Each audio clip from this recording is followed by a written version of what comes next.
नमस्कार, स्वागत है आपका कमोडिटी फटाफट में, जहां हम आपको कमोडिटी मार्केट की तमाम बड़ी खबरें बताते ही हैं, साथ ही आपके सवालों के जवाब भी देते हैं। आपके पास भी कोई सवाल हो तो आप हमारे नंबर 9136934065 इस नंबर पे अपने सवाल हमें व्हाट्सएप करें। अपना नाम, अपने शहर का नाम और फिर सिर्फ कमोडिटी से जुड़े सवाल ही इस नंबर पे आप हमें भेजें। हम अगले आधे घंटे तक आपके सवालों के जवाब देने की कोशिश करेंगे।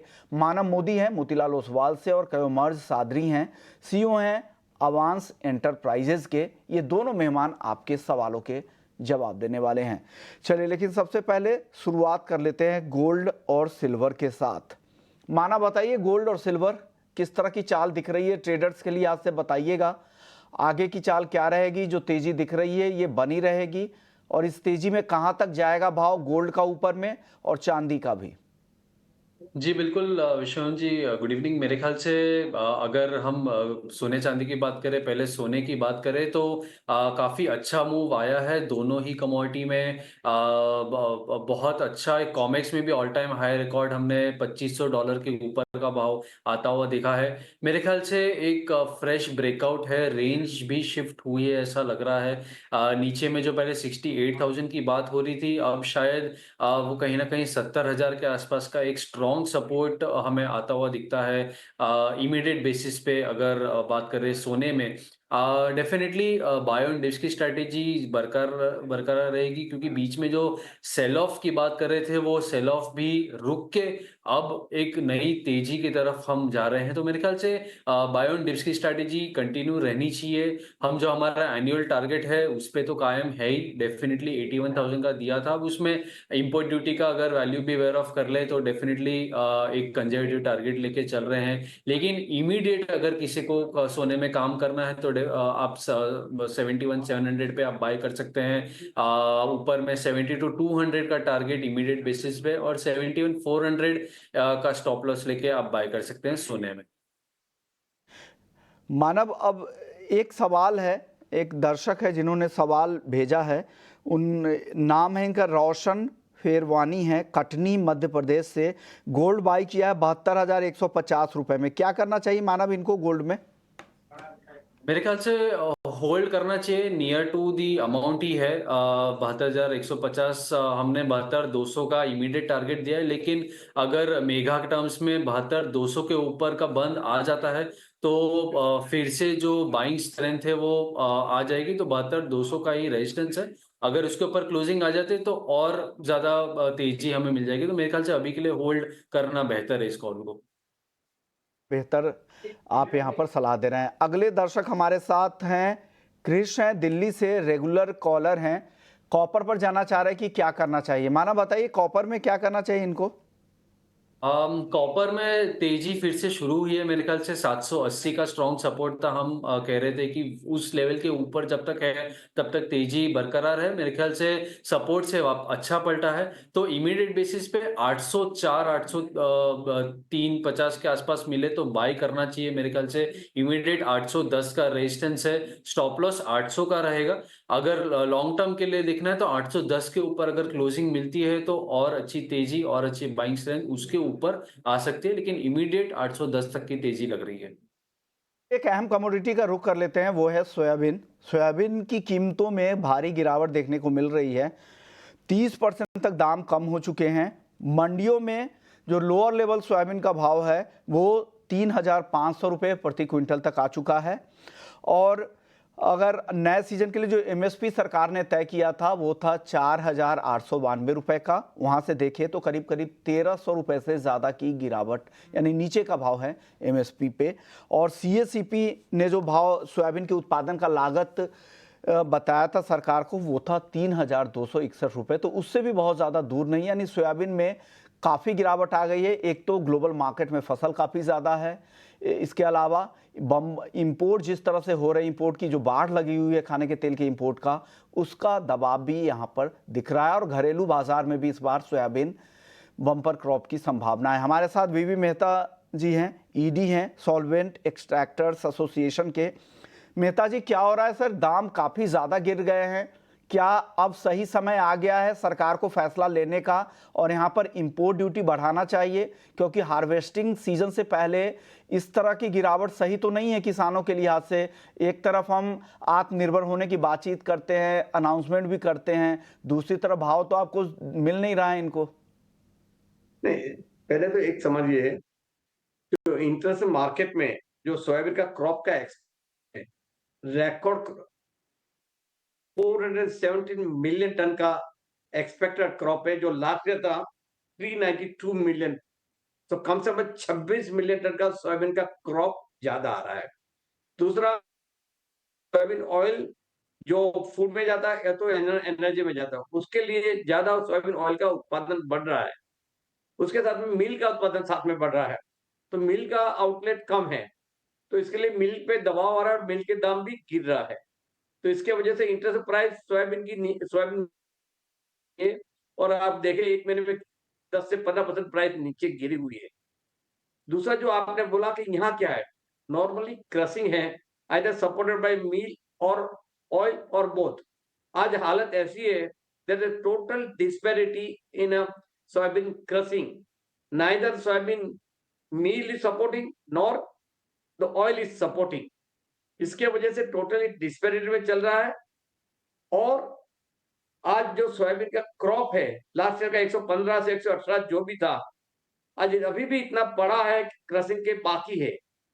तो लगता है कि और तकलीफ होगी, क्योंकि जो नया नया क्रॉप का डेटा सामने आया, 125 लाख हेक्टेयर ऑलरेडी सोइंग हो गया है, और अगर और भी बढ़ेगा तो तो लगता है ये साल बम्पर क्रॉप आएगा, कैरी फॉरवर्ड और 20 से 25 लाख तक का कैरी फॉरवर्ड हो जाएगा। तो आप कैसे संभालेंगे? बिल्कुल सही इसके लिए बात है। जरूर है, जैसे आपने भी बताया कि इंडस्ट्री को सपोर्ट करने के लिए government must raise the import duty on the crude and oil. Association ACA तरफ से हमने डिमांड की, बार बार बोल रहे हैं कि जो आज क्रूड है 5.5% है, वो कम से कम 20% कर देना चाहिए, और जो रिफाइंड % है वो 35% करना चाहिए, ताकि यहाँ की लोकल इंडस्ट्री को सपोर्ट मिले, फार्मर को भी है, फार्मर को भी सपोर्ट मिले। आज देखिए क्या हो रहा है, सोयाबीन एमएसपी से नीचे 400 से 500 रुपए नीचे चल रहा है, पड़ा है, किसानों के पास भी पड़ा है, व्यापारियों के पास पड़ा है, तो बड़ी दिक्कत हो रही है। तो जरूरी है कि जल्दी से जल्दी गवर्नमेंट इसे सोचे और कोई ड्यूटी बढ़ाए, और भी कोई रास्ता है, जो भावांतर स्कीम लाके जो माल खरीदे, तो वो भी पीरियड निकल गया है।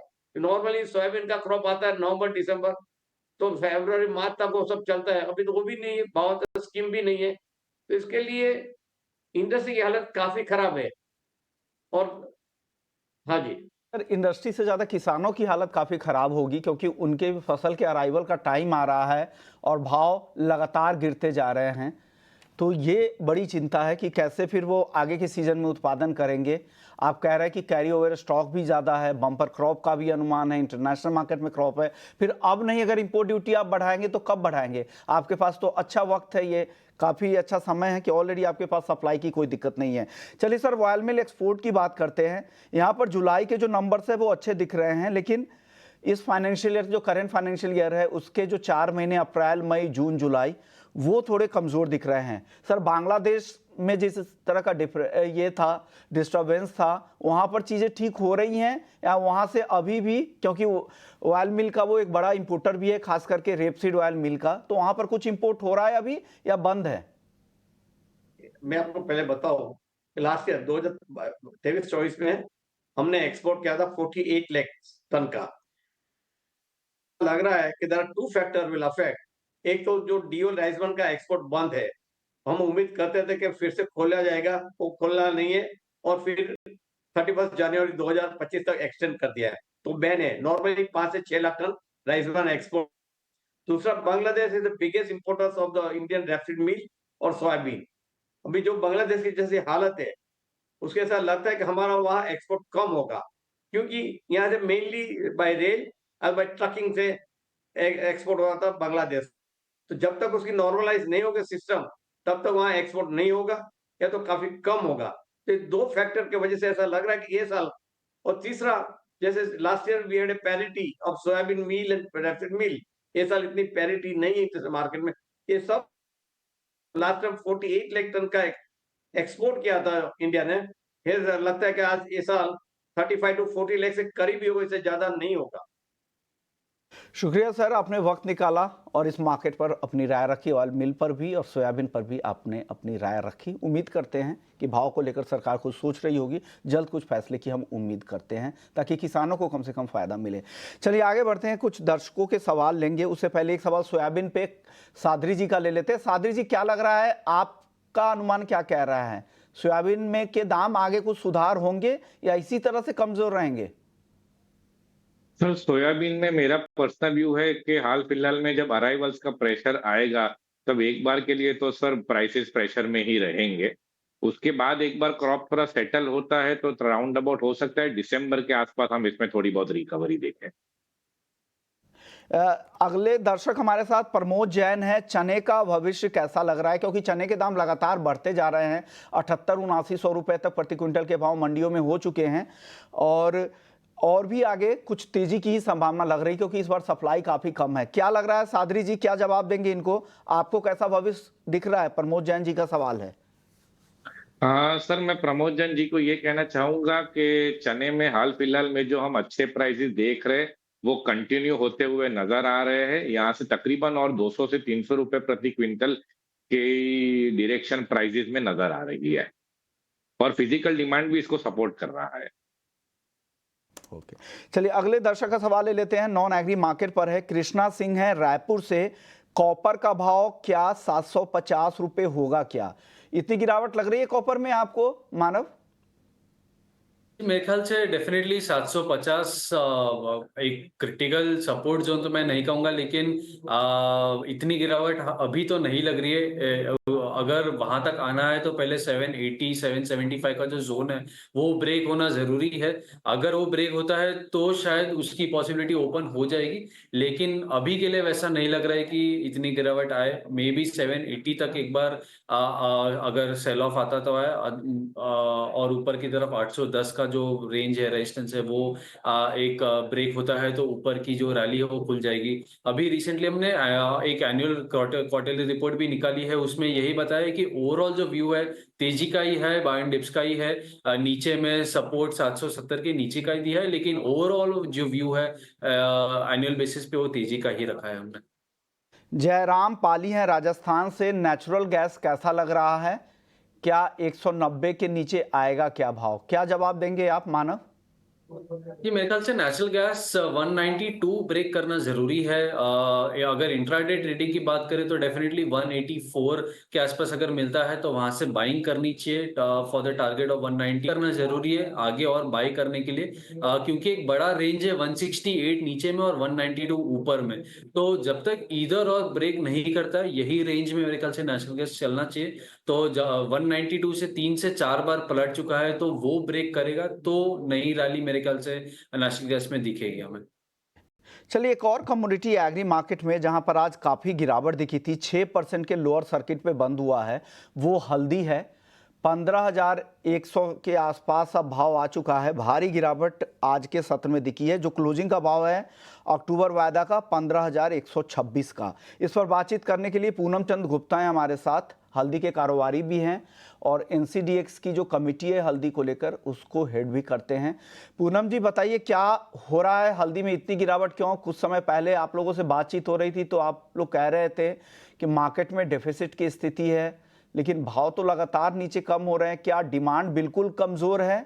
और इस बार की सोइंग जो बड़े प्रोड्यूसिंग स्टेट्स हैं वहाँ पर काफ़ी ज़्यादा हुई है, क्या कहेंगे आप? अभी मेन जो कारण है, सबसे बड़ी बात ग्राहकी का बड़ा भारी अभाव है।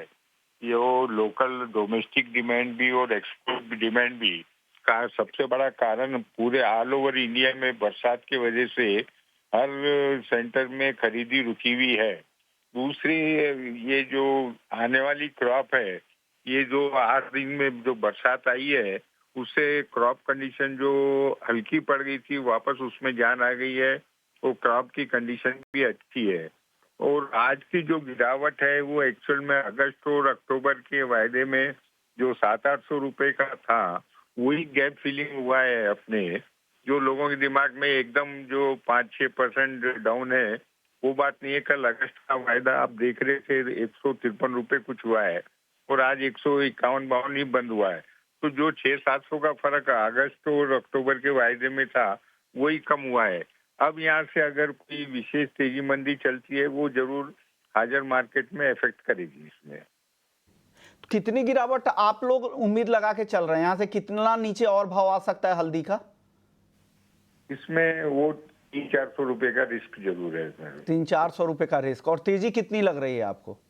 तेजी भी इसमें 300-400 रुपए, तेजी तो इसमें बहुत जल्दी बन भी सकती है, क्योंकि सामने पूरे फेस्टिवल्स आ रहे हैं और फेस्टिवल डिमांड के लिए कहीं भी जो सेलिंग काउंटर है उसमें ज्यादा माल नहीं है। किसी भी हाल में डिमांड तो निकलेगी। इसमें यहाँ से अच्छी 500-700 की तेजी आ सकती है। को लग रहा है कि यहाँ से तेजी आ सकती है। शुक्रिया पूनम जी, आपने वक्त निकाला हमारे लिए और दर्शकों को बताया कि हल्दी में आपको क्या लग रहा है। तेजी की संभावना आपको यहाँ से ज्यादा दिख रही है, गिरावट की संभावना कम दिख रही है। चलिए, थोड़ी बहुत नरमी आ सकती है। आप बताइए सादरी जी, आपको क्या लग रहा है हल्दी में? क्या और गिरावट बाकी है? अगर बाकी है तो नीचे में कहां तक हल्दी का वायदा आ सकता है? विष्णुवन जी, आज जो हमने हल्दी में तकरीबन 1000 रुपए की गिरावट देखी, लोअर सर्किट लगा, कुछ देर के लिए खुला भी था पर सस्टेन नहीं कर पाया, क्लोजिंग मोरलेस सर्किट लेवल्स पे ही आई थी। तो मैं पर्सनली ये मानता हूं कि at least for the next 2 to 3 trading sessions इसमें एक बार के लिए अभी भी सेलिंग प्रेशर मेंटेन रहेगा। मैं इसमें करंट प्राइसेस पे बाइंग की सलाह नहीं दूंगा। मुझे अभी भी तकरीबन तकरीबन 14,800 के आसपास के लेवल्स आते हुए एक बार के लिए नजर आ रहे हैं। और एक अनदर इम्पोर्टेंट फैक्टर ये नोटिस किया है मैंने कि अगर हम देखें तो तकरीबन पिछले 15 दिन के अंदर हल्दी का जो एनसीडीएक्स में कंबाइंड ओपन इंटरेस्ट है वो राउंड अबाउट अभी 20,500 के आसपास आ गया है, जो कि ऊपर में बिगिनिंग ऑफ अगस्त में 28,500 तक भी गया था। तो वो भी मेरे ख्याल से एक मेन रीजन है कि काफी जो लॉन्ग पोजीशंस थी वो वाइंड अप हुई है इस लेवल पे, जिस वजह से बेरिश सेंटीमेंट मुझे थोड़ा और कंटिन्यू होता हुआ नजर आता है। और जीरे को लेकर सादरी जी, आपको क्या लग रहा है? आखिरी कुछ मिनटों में यहाँ पे रिकवरी आई, पूरे दिन लाल निशान में जीरा दिख रहा था, 25,000 के करीब चला गया है।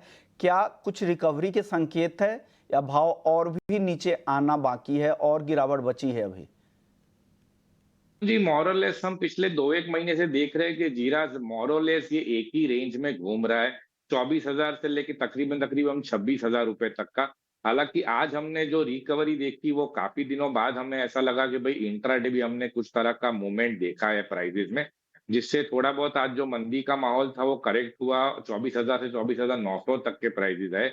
जीरा में पर्सनली मेरा व्यू अभी भी बाइंग लॉन्ग टर्म के लिए सेल ऑन हाइज का ही है।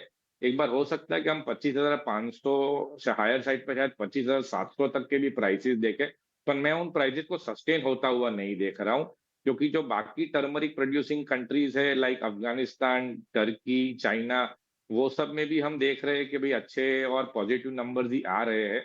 तो पर्सनली मेरा अनुमान ये है कि इसको आपको हमेशा जितना उछाले पे हो सके उतना जीरा सेल करके ही चले। ये मेरा इस सीजन के लिए एक लॉन्ग टर्म व्यू है। ग्वार में बताइए सर, ग्वार भी लगातार कमजोर हो रहा है। क्या अब वक्त आ गया है, अपने जो हाल के रेंज है उसके निचले लेवल के आसपास ही है, क्या खरीद लें? मतलब पर्सनली मुझे काफी टाइम से लग रहा है कि ग्वार खरीद लेना चाहिए, बट जो है वो तकरीबन 10 से ट्रेडिंग सेशन से काफी साइडवेज मूवमेंट दे रहा है। हमने जो तकरीबन 10 एक दिन पहले देखा था कि 5600 आसपास में अगस्त का कॉन्ट्रैक्ट ट्रेड हुआ था, लेकिन वहां से मोरलेस 10% की गिरावट आ चुकी है। हालांकि आज मेरी तो during the day Rajasthan side पे थोड़ी बहुत ट्रेडरों से बात हुई थी, इन प्राइजेस पे फिजिकल मिल वालों का ठीक ठाक बाइंग है। पर्सनली मुझे लगता है कि ये प्राइजेस से थोड़ा थोड़ा अक्यूमुलेशन स्टार्ट होना चाहिए। हमें यहाँ से हो सकता है एक रिकवरी थोड़ी बहुत नजर आए, पर मैं एक क्लियर सिग्नल नहीं दूंगा कि प्राइजेस घूम चुके हैं, बिकॉज नया सीजन हमारे सामने है और पिछले हफ्ता 10 दिन में जो रेनफॉल हुआ है वो काफी सपोर्टिव है और थोड़ा सेंटीमेंट चेंज आया है। पर एटलीस्ट करंट प्राइसेस पे मैं सेल करने की सलाह नहीं दूंगा, हो सके तो थोड़े बहुत डिप्स पे बाइंग कर सकते हैं। चलिए, वापस से दर्शकों के कुछ सवाल ले लेते। कई दर्शक हैं, इंतजार कर रहे हैं। नवनीत हैं राजगढ़ से। सोना, चांदी, क्रूड, कॉपर और एल्यूमिनियम सभी कमोडिटी पर राय चाहिए। छोटे छोटे जवाब दे दीजिएगा मानव, चारों ही कमोडिटी पर। जी बिल्कुल, सोने से चालू करेंगे। मेरे ख्याल से सोने चांदी दोनों में खरीदारी करके चलनी चाहिए। बाय ऑन डिप्स की स्ट्रैटेजी होनी चाहिए। इमीडिएट इंट्राडे बेसिस पे सोने में 71,700 के आसपास मिले तो बाय कर सकते हैं। 71,400 के नीचे का स्टॉप और 72,200 का टारगेट एक्सपेक्ट होना चाहिए। सिमिलरली चांदी की अगर बात करें तो 84,800 के आसपास खरीदारी कर सकते हैं। अच्छा लग रहा है, कॉपर के साथ साथ उसमें भी तेजी आनी चाहिए। 84,000 का स्टॉप और 86,000 का इमीडिएट रेजिस्टेंस और टारगेट एक्सपेक्ट कर सकते हैं। क्रूड में मेरे ख्याल से थोड़ी अभी भी सेलिंग की जगह बाकी है।